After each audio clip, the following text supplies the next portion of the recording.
This video will show you how to create a budget in Unify.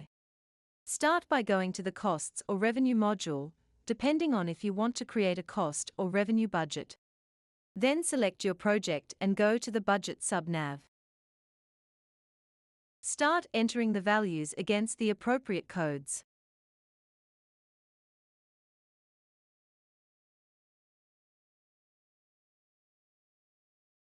Press the green Save icon when you are done.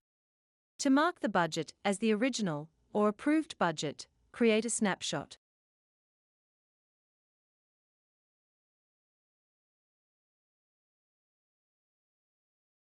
If you need to make changes to the budget, type in the new values and press Save.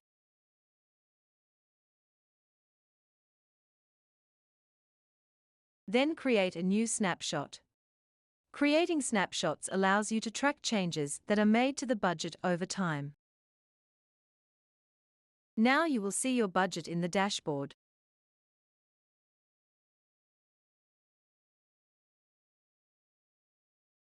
Thanks for watching this Unify tutorial.